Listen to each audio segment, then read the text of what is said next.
Hello everyone and welcome to our week 7 of our Intentionally Focused study. This week we're going to be looking at our ministry because we are all called to minister to one. Oh, hold on guys, I'll be right back.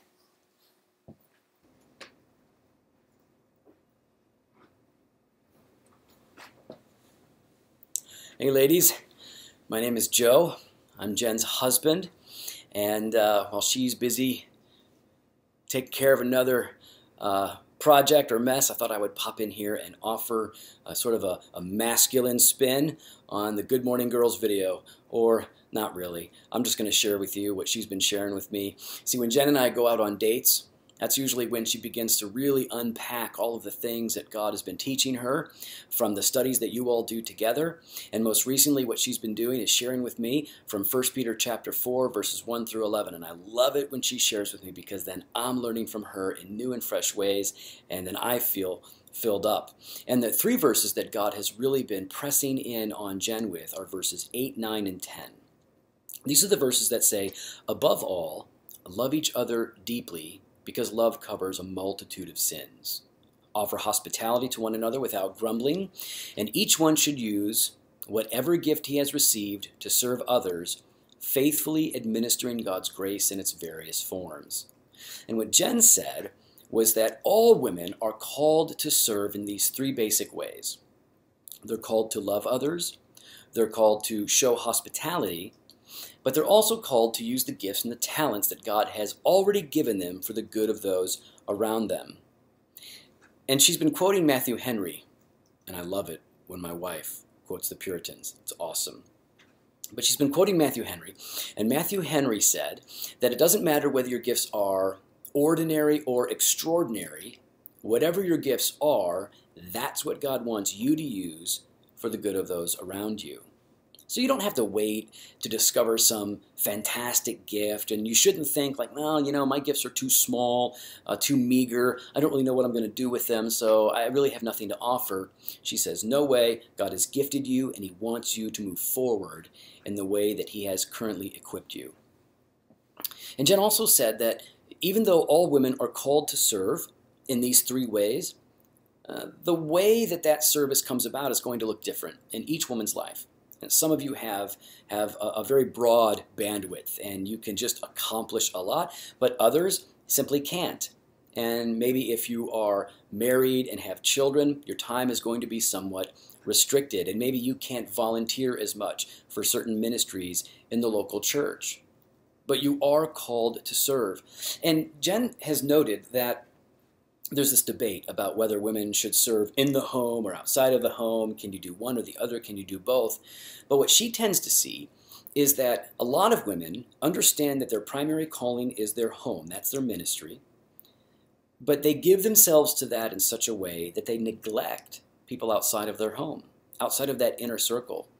But then there are other women who maybe have unique gifts or a larger platform from which to serve others, and they are so focused on this gift that is looking outside of the home that they will neglect their families.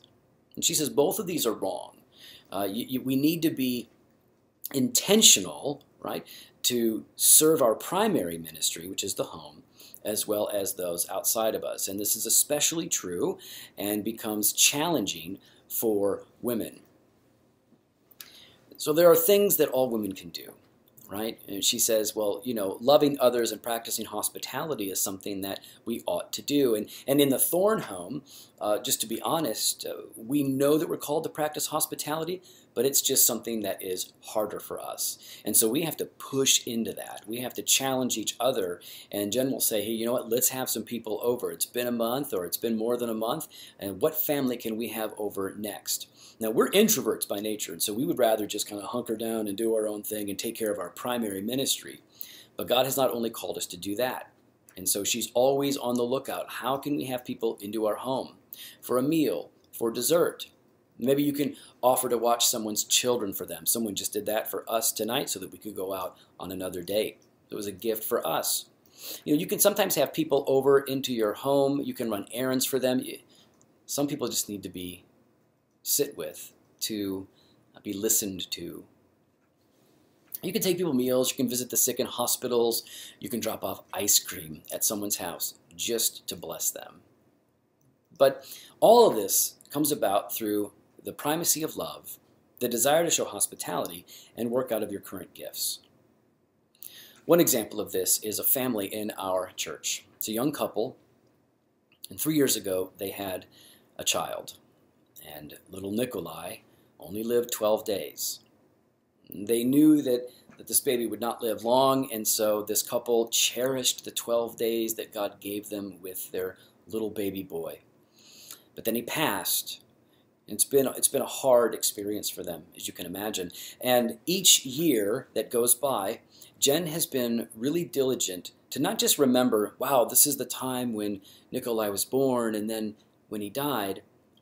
She feels for them, these people outside of her home, but who are a part of her church that she really cares for. She really wants to bless them and to minister to them. So every year around this time of year, she will get them a gift card so they can go out to eat, and a few gifts and a note. And the note says that, hey, we love you, we're thinking about you, we're praying with you and for you during this time.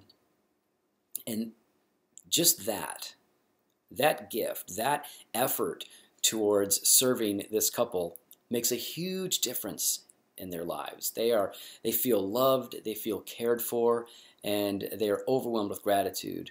And it's not just that they are thinking, wow, Jen is so great, but they're grateful to God for the people that he has put in their lives. So ladies, I know you're not looking to hear from a strange-looking bearded guy. I know you want to hear from Jen, but these are the things that Jen would say anyways. And it's a privilege for me to hear all of this from her, and I thought I would take the opportunity to just relay to you the things that she has been sharing with me. I don't know how to sign off. I think it's Walk with the King or something, or is that, I think that's Courtney's. I don't know. Peace out.